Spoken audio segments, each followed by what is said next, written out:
Good morning and welcome to KCPS Homeroom. I'm Justin Robinson. Again, today is for 1st and 2nd grade students. We will start off with reading, then a math class, science class, intro to Chinese, and finally STEM. Hope you enjoy class today. Let's get ready to learn with Mr. Hall and reading. Hello everyone, my name is Mr. Hall and I'm a teacher at the African Center College Preparatory Academy. Today we are going to talk about story elements. Story elements are the different parts of a story.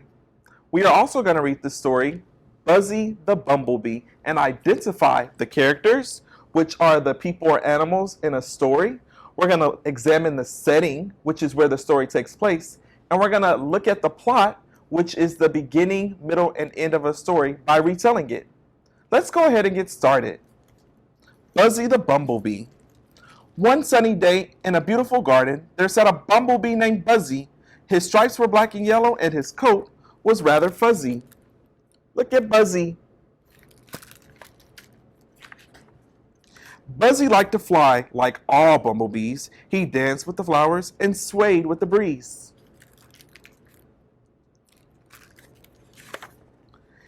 He also liked to read and thought himself worldly and wise. So Buzzy was startled when he read, "Bumblebees weren't made to fly." He read it over and over. Bumblebees weren't made to fly, according to studies and research, and it went on to explain why. Their wingspan is wrong. Their bodies are too big. Buzzy was confused. He thought, I'm not a pig. Buzzy couldn't believe what he had read and kept thinking, can these facts be true? I've been flying all this time and I shouldn't have been able to?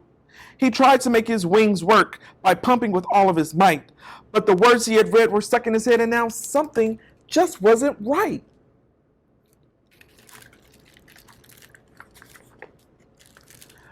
Buzzy was stranded on top of a flower, longing to fly away.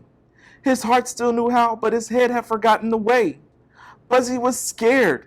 How will I get down now that I can't fly anymore? I'll have to climb down, he decided, something he had never done before. With book in tow and little heart pounding, Buzzy tentatively took the first step, then very, very slowly down the flower he crept. Buzzy's foot started to slip and he felt himself letting go. Oh no! Buzzy just fell off the flower. Thank goodness for a leaf. It helped cushion the blow. Dazed, Buzzy slowly sat up thinking, what should I do now? My home is so far away. I've got to get there somehow. Two dragonflies saw Buzzy walking and they asked, what's wrong with you? Buzzy sadly told them, my flying days are through. They didn't understand his problem because their wings worked just fine. Would you walk with me? Buzzy asked. No, thank you, they declined. Look at them. Feeling very envious and even a little mad, Buzzy had a funny feeling inside. He wanted what they had. Envious means kind of like jealous, to want something that someone else has. Sometimes writers do this really cool thing where they write inside the story what the meaning of a word means. Heavy-hearted, he trudged on, anxious to get home. Buzzy needed his family, so he felt so all alone. Just then, Buzzy saw a stream and cried out in frustration, now that I can't fly anymore, will I ever reach my destination? Every problem has a solution, his mother always said. Buzzy had to find an answer. He'd have to use his head. At that very moment, a flower petal drifted by. It gently floated to the river's edge as Buzzy let out a sigh.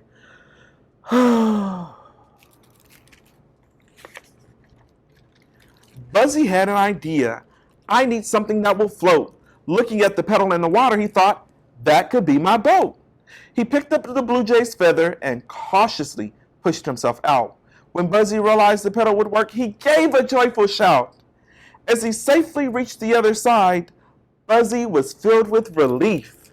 Yeah, he's happy, he's good.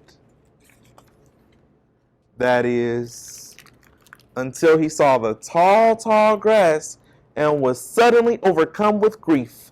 Sadly, he remembered the days when above the grass he would soar. Once again, he thought, what will I do now that I can't fly anymore? Peering through the thick green grass, Buzzy thought, this just isn't fair. About to give up, he heard a voice say, don't stop. You're almost there.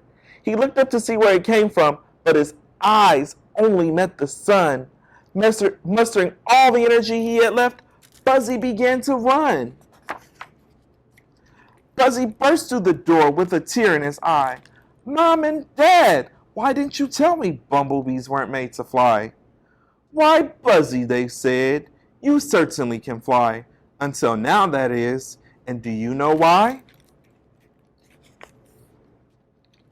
You're doubting yourself. Fear is blocking the way. Listen to your heart, Buzzy, not with what others say. Ignore labels and limits. They seldom do good. They make you think you can't when inside you knew you could. Buzzy thought about what they had said and knew his parents were right. It's belief in ourselves that helps us take flight. Quickly, Buzzy ran out the door and looked up at the sky. Bursting with confidence and desire, Buzzy shouted, I want to fly! Buzzy's wings fluttered and his spirit began to soar. Buzzy knew he would be all right. He would fly once more. Buzzy's pretty confident right now. He's pretty excited. And sure enough, Buzzy flew. And do you know why? By believing that he could, Buzzy was able to fly. What a fantastic story. Now, let's work on identifying the story elements in the story. So, let's talk about the characters. Who are the characters in the story? Let's think about that. It may be helpful to go back and look back through the story and retell it. So, I'm going to look back through the story, and I remember that Buzzy was at the top of a fence at the very beginning, and then he started to read this book. And as he read the book said that bumblebees weren't made to fly. And then after he read that book, he was on top of a flower and he got stuck and then he fell down. And then he had all these other challenges that he faced. Like he saw some dragonflies and he really wanted their wings because he was able to see them fly. He crossed a river, and when he got across the river, there was this tall grass. So he was suddenly overcome with grief and he felt like he couldn't do it. And then after he got across the grass, he was able to make it home. And he asked his parents why he couldn't fly anymore. And they explained it to him. And they gave him some confidence and encouraged him. And then he was able to fly. So I just retold the story. Now let's go back and identify the characters. Who were the characters in the story? If you said Buzzy the Bumblebee, you were correct. Maybe you might have also said his parents, Mom and Dad.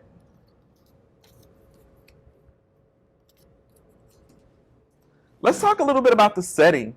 The setting is where the story takes place. And in this story, it seems like the setting was outside in many places, like across the river or at his home near the tree. There were many places, but I would say the setting is definitely outside. So we're going to put a picture of the setting on our chart. Now, let's talk about the plot. Remember, the plot is what happens at the beginning, middle, and end of a story. So let's think. In the beginning, Buzzy had read that book that said bumblebees weren't made to fly. But before that, he was able to fly successfully. So let's put that down as the beginning of the story.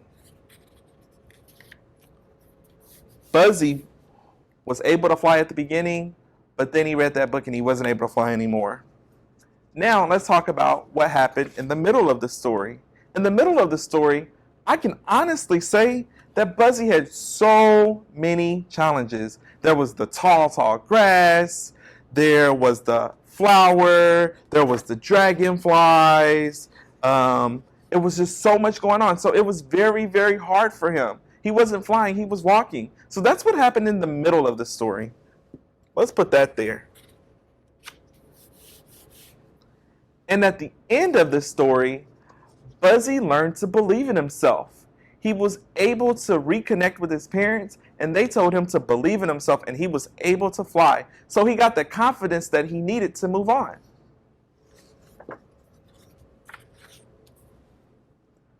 I hope that you took away a lot from the lesson today, and I look forward to seeing you next week. Thank you so much for joining me as we learned about story elements.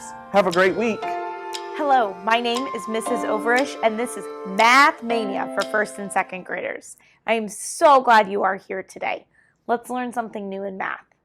Today we're going to be talking about comparing two 3-digit numbers. All you need today is a piece of paper, a pencil, and maybe some markers and crayons if you have them.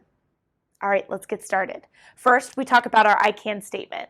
Our I can statement says, I can compare two 3-digit numbers based on the value of hundreds, tens, and ones using the symbols greater than, less than, and equal to. All right, let's break that apart just to make it a little bit easier. So first we can look at that word compare. What are we doing when we're comparing two numbers? All we really are doing is looking at the differences. So when I think of this word compare, I can think of just looking at differences.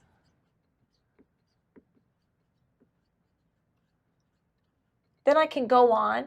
I can look at the differences of two 3-digit numbers. That makes it a little bit easier. We also have this word value. It says based on the value of the hundreds, tens, and ones place. Well, all that word value means is what something's worth. Sometimes we talk about the value of money or the value of something we own. We might talk about the value of a number as well in math. So the value is how much something is worth.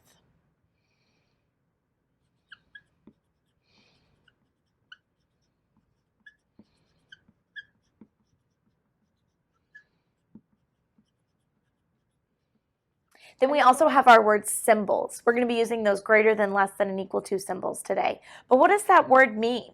Well, a symbol, all it is a mark or a sign that helps us represent a relationship between something. So I'm just going to write those words mark or sign. And when I think I can look at the difference or compare two 3-digit numbers based on the value or the worth of the hundreds, tens, and ones using symbols, marks, or signs greater than, less than, and equal to. Makes it sound a little bit easier, doesn't it? In math, we use different kinds of tools to help us solve problems. So I'm going to be using two tools today. And one tool is our place value mat. We have now used this in the first 2 weeks. So hopefully you're getting really familiar with our place value mat. It helps us organize our hundreds, tens, and ones places in a 3-digit number. We're also going to be using a number line today. And my number line only goes up to 20, but we know a number line, it has an arrow on each end, which means that it goes for infinity. So our number line today is going to help us look at numbers in number order. We talked about symbols in the I can statement, and the symbols that we're specifically using today are those less than, greater than, and equal to symbols. Let's talk a little bit about what those symbols mean. First, we see our less than symbol. I have some words drawn on either side of my symbol because I know when I'm putting the symbol between two numbers, that small end is going to go towards the smaller number. And my big end is going to go opening up towards my bigger number. I also have then our greater than sign.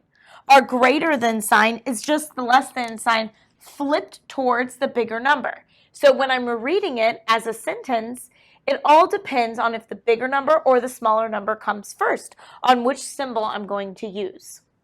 But they mean the same thing. So this one's still my big end. My big opening goes up towards my big number, and my small one goes towards the small number. Then we also have our equal sign, which we see when we use addition and subtraction sentences. And our equal sign, we know when we have an equal sign in between an addition sentence, that's showing us that two sides may have the same number.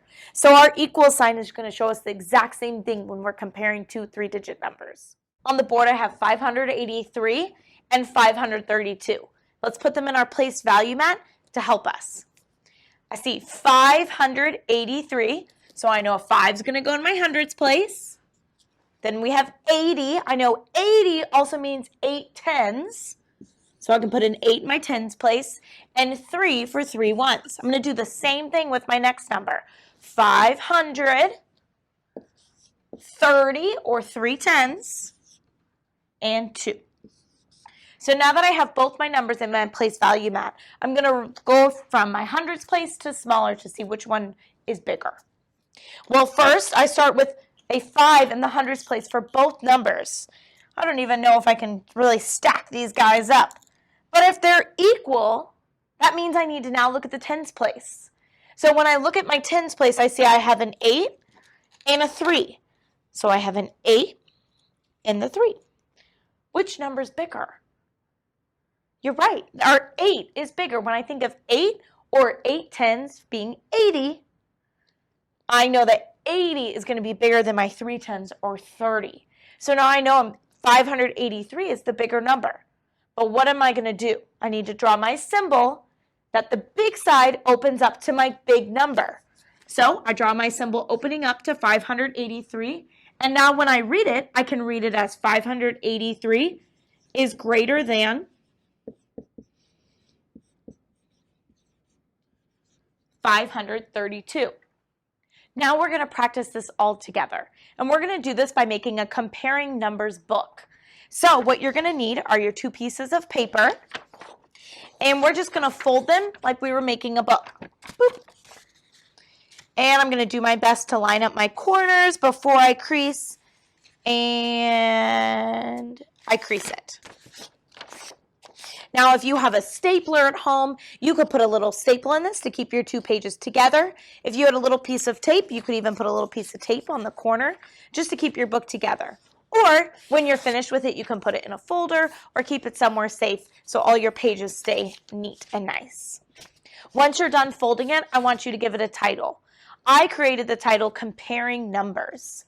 So when you're finished, it might look something like this. I used markers and I decorated it. Made it look all nice. So I know that if this is sitting on my table, when I open this book, it's going to be a book full of me comparing 3-digit numbers. All right, let's get started. Our first one is going to be 452 and 831. I want you to put this to the top of your first page. We're going to write our sentence down at the bottom. 452, 831. First, I'm going to look at the hundreds place of both numbers. Well, again, when I listen to and read this number, I hear 400. So I know that the 4 is in my hundreds place. When I come over here and I see 800, I know that the 8 is in my hundreds place. Well, when I look, I have an 8 and a 4. Which number is bigger? You're right, my 8 is bigger. So I know that this number is going to be the larger number.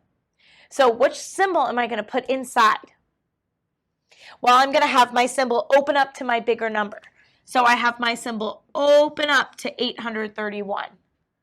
And now I can write 452 is less than 831. And when you're finished, your book will look something like this. 452 is less than 831. And then we read it again. 452 is less than 831. So we have 658, 612. Let's look at our hundreds place first. I hear 600 and I hear 600. So it looks like they have the exact same number in the hundreds place. So what number should we look at next? That's right, we need to look at the numbers in the tens place. So I come back to my first number and I hear 650. 50 I know is 5 tens. And then I come over here, 610. 10 is 1 10. And so I know that I have a 5 in the tens place and a 1 in the tens place. Well, when we look at our number line, is 5 bigger than 1? You're right, it is. So I know that 658 is bigger than 612. So I'm going to draw my sign that opens up to the bigger number. And then I can write it in a sentence that says 658 is greater than 612. So when you're done with your page in your book, it will look like this. 658 is greater than 612. And again in word form, 658 is greater than 612. The last one is 325 and 325. Let's look at the place values of both of these numbers. I first look at number 325. I hear 300, so I know that a 3 is in my hundreds place. I want to go look at my other number. I hear 300. So they have the same number in the hundreds place. So that means we need to look at our tens place next. Then I hear 320. 20 is 2 tens. 320. 20 is 2 tens.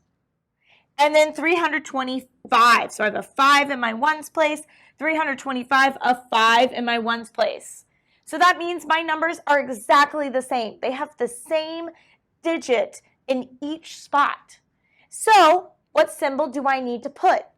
If the numbers are equal to each other, that means I need to put my equal sign. So I draw my equal sign in between my two numbers, and then I can write the sentence 325 is equal to 325. And when you're done with your book, you'll say 325 is equal to 325, and 325 is equal to 325. So now I have a little challenge for you today. I'm going to hold up a card, and this card is either true or false. Remember, true means it's right, and false means it's not right. So you're going to decide, is this statement using our greater than, less than, or equal to symbols true or false? Let's go. What about 118 is less than 881? You're right, this one's true. What about 234 is less than 423? You're right, this one's true too.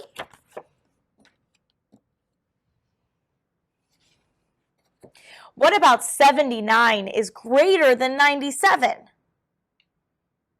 No, I saw that 7 in my tens place and my 9, and I knew that this one is going to be bigger. False. What about 999 is equal to 999? You're right, that is true. They have the same digit in every place. It gets a star. 498 is greater than 948. False. 121 is less than 112. False. 121 is greater than 112. You're right. This one is true. I won't throw this one. 433 equals 334. They don't have the same number in the hundreds place. False.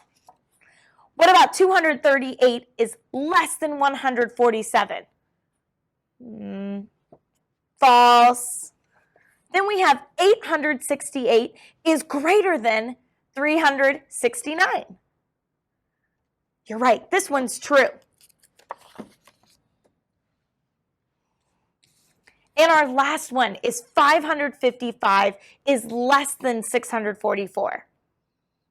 You're right, we get to end with a star because this one is true as well. You all did such a nice job today, and now you know how to use symbols to compare three-digit numbers. Thank you so much for coming today. My name is Mrs. Overish, and this is Math Mania. I'll see you next time. Hello everyone, and welcome back to 1st and 2nd grade science with Miss Allen. I am so happy you're here today. Last week, do you remember what we learned about? We learned about the solar system last week. What makes up the solar system? We talked about what makes up the solar system. The planets, and they rotate in orbit around the sun. The center of the solar system is the sun. Today we're going to learn all about the sun. What do you already know about the sun? Is there anything you already know about the sun? Let's find out some more. What does the sun look like to you? What does the sun look like? Maybe you're sitting by a window right now and you can see if the sun is out. This is what the sun looks like to us from Earth where we are. Here's what the sun looks like if we use a powerful telescope in space. Last week we learned that a telescope is a device that helps us see things that are far away that we can't really see just using our eyes. Did you know that the sun is a large star and it's the closest star to our planet Earth? Each planet orbits around the sun in the solar system. Do you see those lines around the sun? That's each planet's orbit. An orbit is the path. And Earth takes a path around the sun. It takes the Earth an entire year, 365 days, to take its orbit all the way around the sun. Is there anything you'd like to know about the sun? Anything you don't know already that you'd like to know? Today we're going to answer a question. Does the sun move? Does the sun move? I want you to think for a minute. What do you think? Does the sun move? It kind of seems like the sun is moving across the sky during the day. We can see that the sun seems to move starting in the east in the early morning and then ending in the west at the end of the day. But actually, the sun does not move. So why does it seem like that? The sun isn't moving, but the Earth is. The spinning of the Earth on its own axis causes day and night. And that's why it seems like the sun is moving, but in reality, it's us on Earth. We are slowly turning. The Earth makes one whole rotation every day. I put a little pink dot of clay on our continent, on North America, where we are right now. So this is where we are on the Earth. When our side of the Earth is facing the sun, so here's my sun, it's daytime. And then slowly throughout the day, the Earth rotates, slowly spins, and we get farther away from the sun, and it becomes nighttime. So you see my pink clay dot on the other side? We are far from the sun. The sun's not moving, but the Earth is slowly rotating. And then when we come back, we made a full rotation, and that was a whole day. So the sun is always shining. The sun is always shining. We just are either facing it on the Earth or we're facing away. So the sun doesn't stop shining, but the Earth rotates away from it. My challenge for you today is to observe the sun. So if it's a clear day, you can start today. If not, you can start tomorrow. When you wake up in the morning, I want you to look out your window and just like a scientist, make some observations. What does the sun look like when you wake up in the morning? Where is its position in the sky? Next, I want you at lunchtime to see, has the position of the sun changed in the sky? We know the sun doesn't move. So what does that mean? If you see the sun in a different space in the sky, what does that mean? How bright is the sun shining?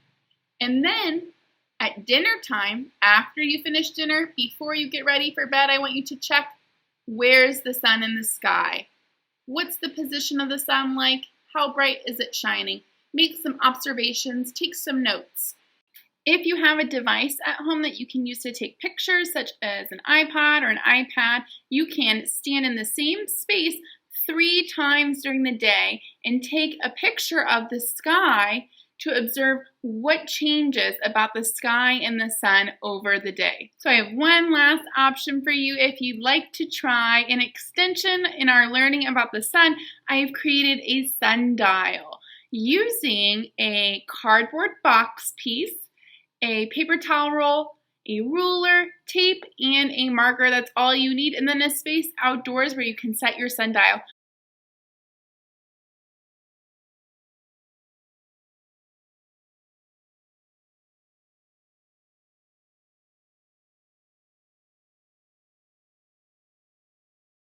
A sundial helps us tell the time based on the sun's position in the sky and the shadow it produces.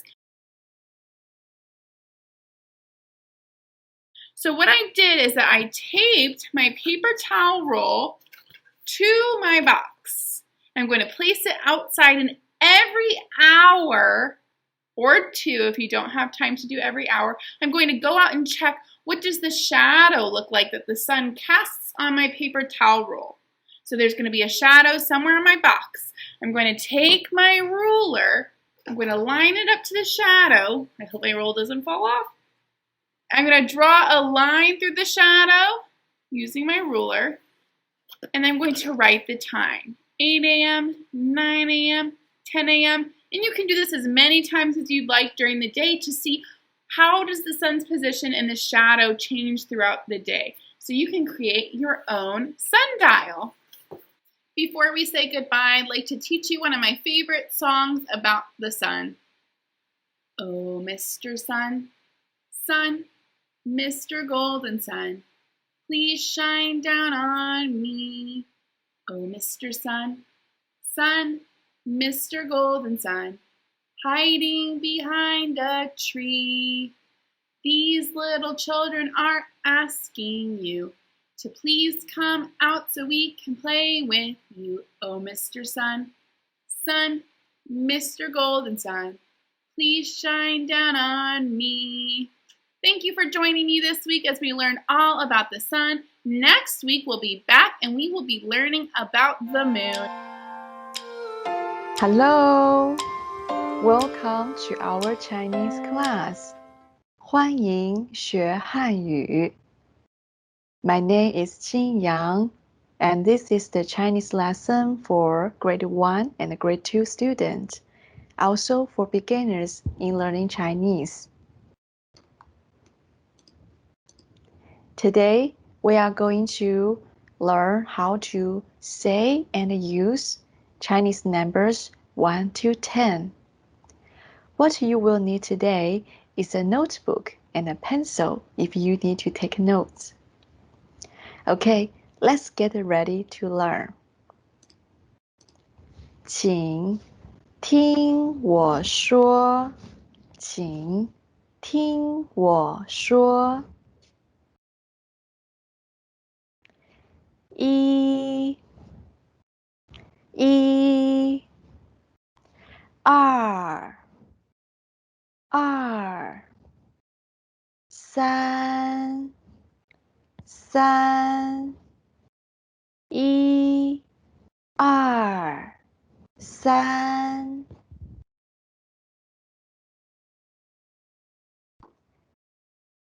Now, when Yang 老师 calls out a number, hold up the correct number of fingers. 一，二，三，一，三，二。Great. Now, when Yang 老师 holds up a number of fingers, you call out the correct number in Chinese.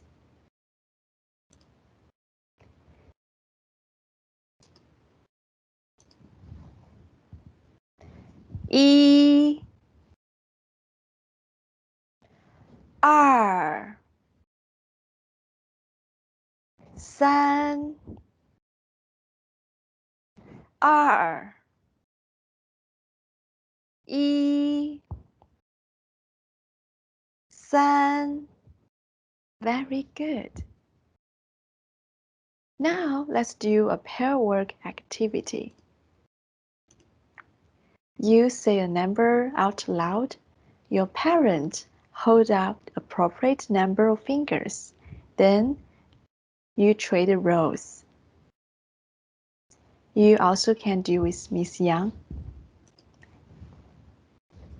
一二三二三 Very good. Let's review the number and learn more numbers.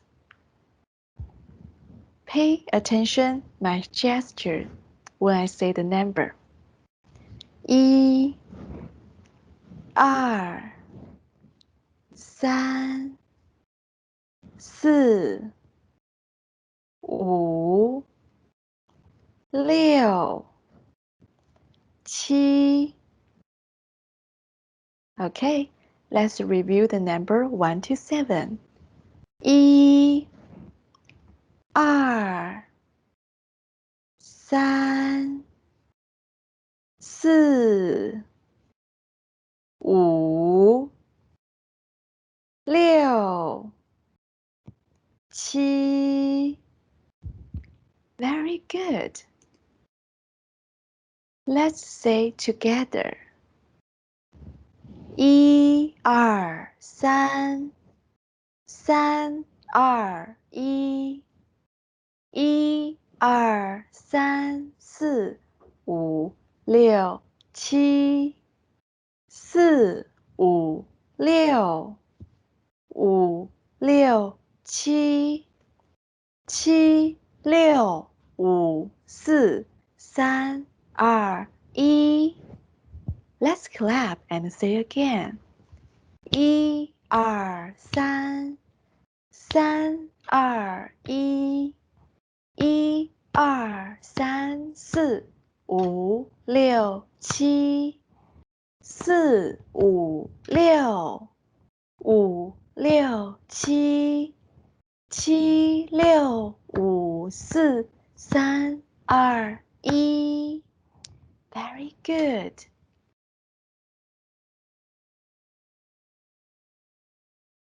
Let's review the number 1 to 5.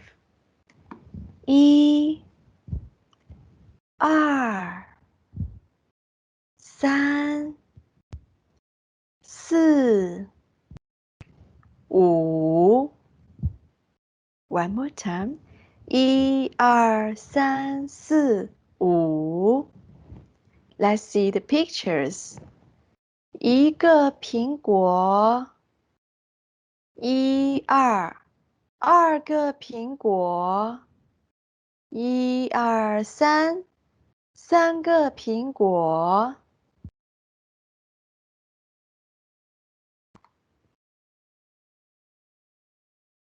Let's say number 6 to 10. 六七八九十六七八九十 Let's see how many apples we have here. 一二三四五六个苹果 Let's see another picture. 一二三四五六七八九个苹果 Very good.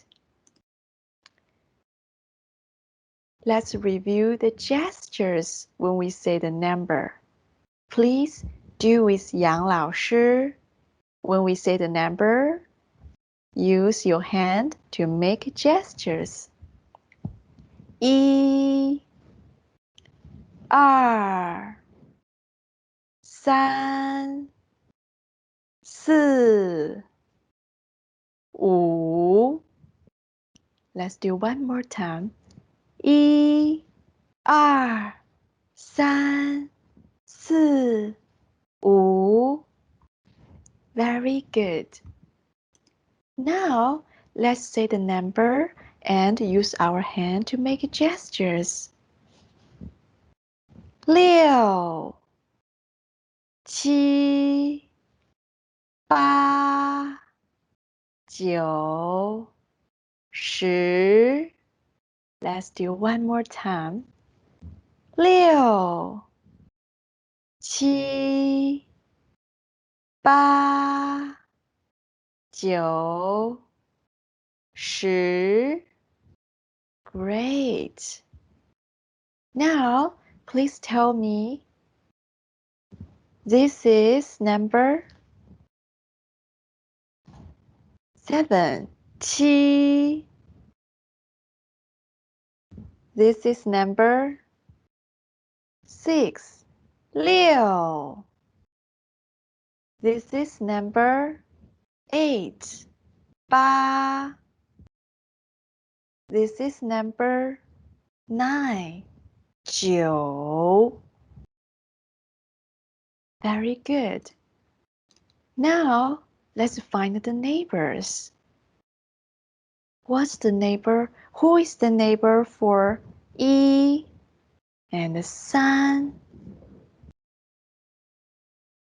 Yes, it's number 2, 2. Who is number for 6、8?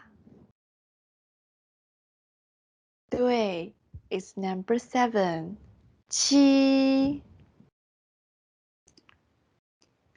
Now, work with your parents. You give 4 numbers in a row. Your parent repeats the same number in backwards order. For example, 1、2、3、4.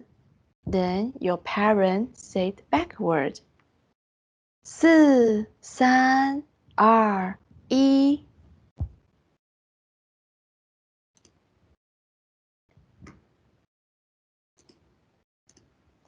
Now, you can say and use number 1 to 10 in Chinese.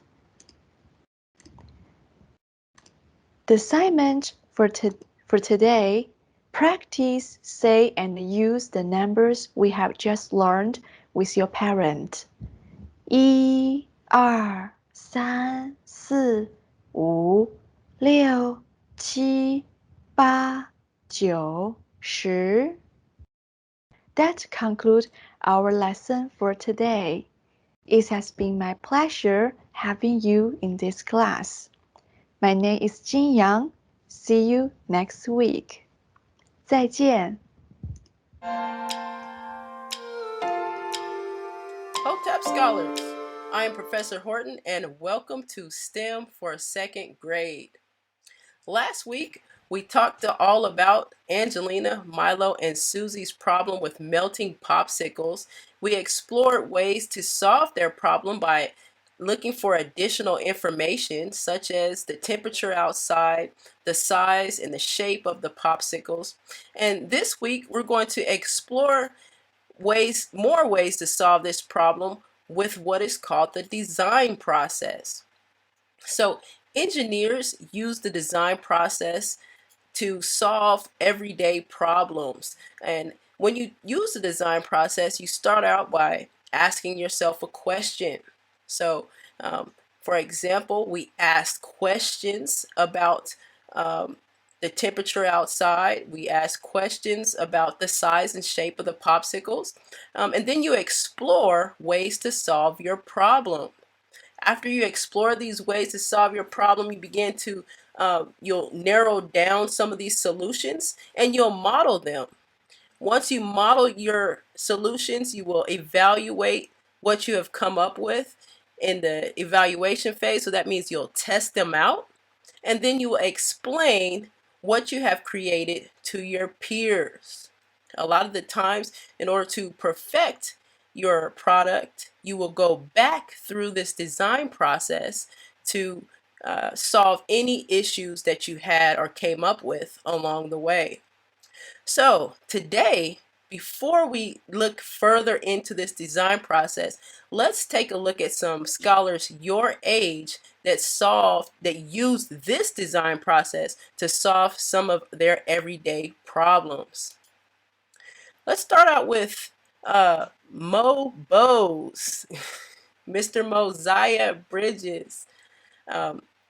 He actually created a company called Mo Bose, and actually his initial problem was that he was looking to earn more money.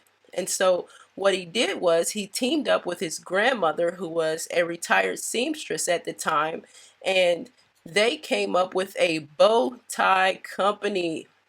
And the name of this company is Mo Bose.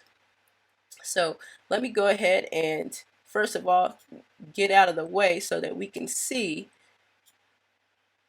what Mosiah has come up with. So actually he created this, they started this company when he was 9 years old. And now, and once again, that was to come up with some extra money. So now he has clients like Barack Obama and Steve Harvey. Look at these bow ties. Look at these neckties. They even have squares. This is amazing. So what started out as just a project to earn money now makes over $200,000 a year. Good job, Mo Bose. Mosiah Bridges. All right. Next, we're going to take a look at a young lady named Natalie. So, Natalie, actually, her story is a little bit different. Her initial problem was that she was uncomfortable with her skin color and the texture of her hair. So she and her mom teamed up to start a comic book series called Moxie McGriffin. There we go, Moxie McGriffin. And let's take a look at some of the things that she's done with Moxie McGriffin. Not only do they have a comic book series, but also look at these products. So she has a line of pins. This is amazing. That is beautiful. Oh man, that's nice. And in addition to her products, she also has, once again, her comic book series, Moxie McGriffin. And once again, this is by a young lady named Natalie McGriffin. Good job, Natalie. Awesome. So at this point, let's go ahead and jump back into the design process. And let's take a look at some ways that we can solve a problem. So remember that the first thing that you do in the design process is you ask a question. And oftentimes this question will start with a problem. So for me, the problem that I'm going to choose to start out with is the fact that as a teacher, I oftentimes have to carry around an iPad.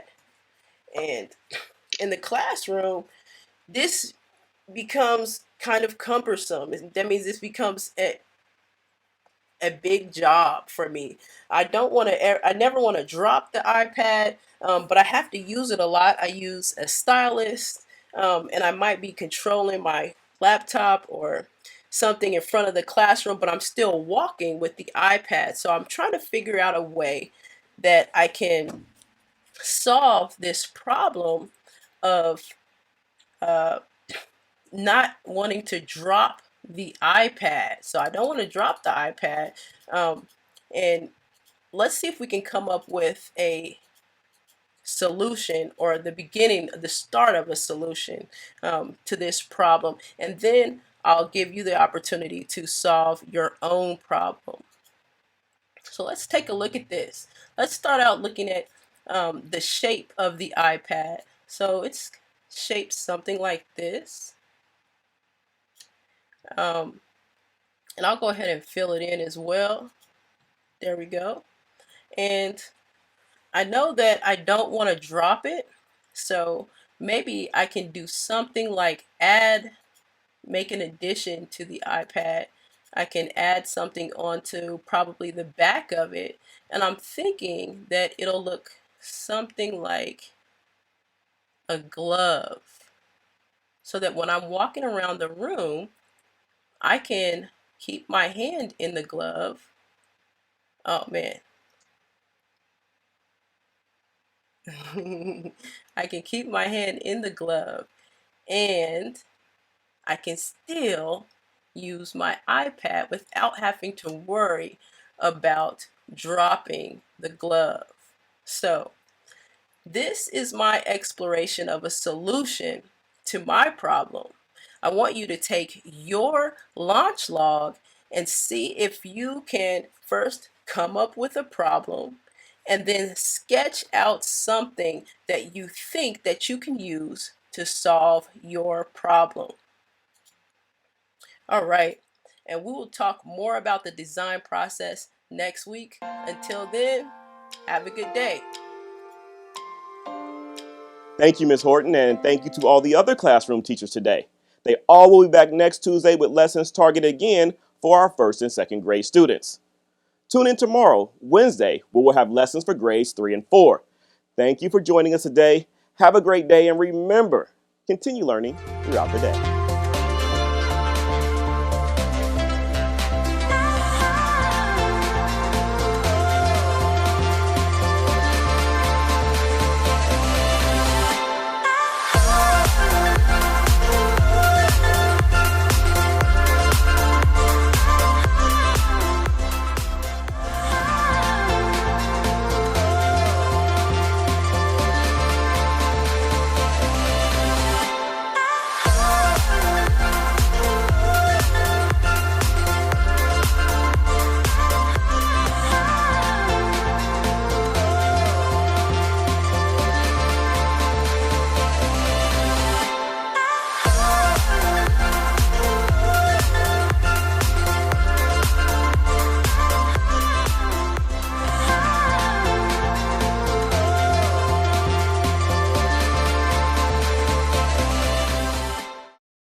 Hello, we're happy to have you visit Carver.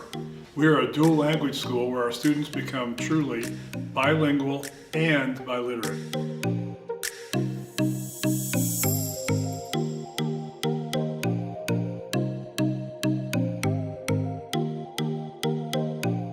Welcome to Carver Dual Language.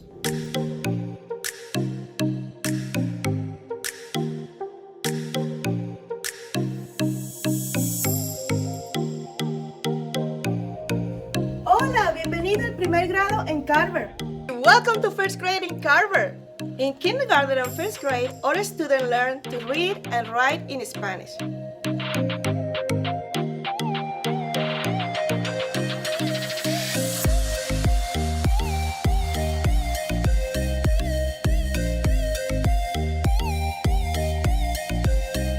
Welcome to 4th grade at Carver.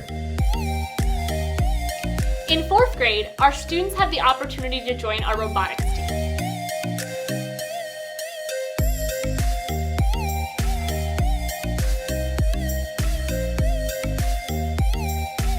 Our students work together on a community project and learn to code a robot's movements.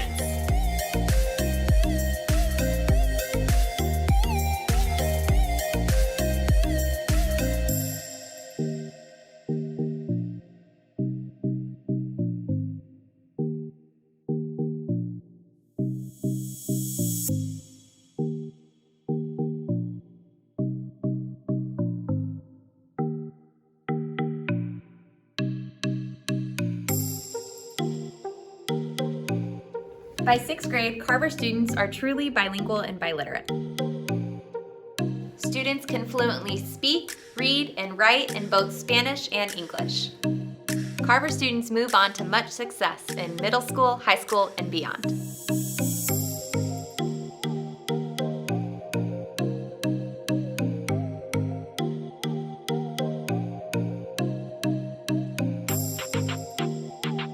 We celebrate Hispanic heritage throughout the year at Carver Dual Language. Each year, students develop a plan to make goods to develop and to sell at our mercado. This is our annual fall market that classes have booths that students come together and sell their items that they've created. Staff, community members, family, parents, grandparents, all can come together, buy the goods, and celebrate Hispanic heritage together.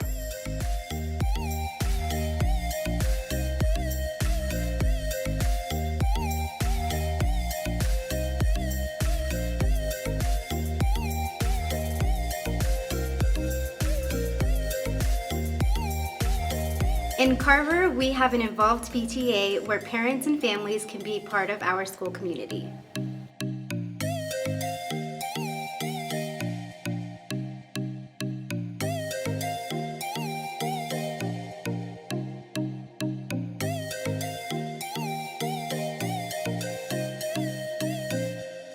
Thank you for joining us on this tour. If you would like to schedule a personal tour or learn more about our school, please call 816-418-4925. I am Lincoln Middle. At Lincoln Middle School, students discover their talents and passions, where teachers plant the seeds of lifelong learning. I am Lincoln Middle. Where excellence is nurtured. Students develop the skills to be successful in school, career, and beyond. Je suis Lincoln Middle. Lincoln Middle is the public school where your child will thrive and grow. Open a world of possibilities. Apply today. Learn more at enrollkc.org/Lincoln Middle. The desire to create lives within each of us. From Grammy-winning producers and musicians, to NBA stars, to Navy admirals and Medal of Honor recipients, to internationally renowned artists, and beloved local muralists, Paseo graduates have been creating their own success, their own history, their own legacy since 1926. Now it's your time. Create your future at Paseo Academy of Fine and Performing Arts. Learn more at enrollkc.org/Paseo. I love Southeast because of the culture, the band program, and restorative justice. I love Southeast because of the academics, sports, and students. I love Southeast because of the people, the energy, and the advanced classes. It's not alike. I love Southeast because the students here at Southeast are full of potential and they believe in achieving anything. We are Southeast. Southeast. We stand shoulder to shoulder. Join the Southeast family. Enroll today.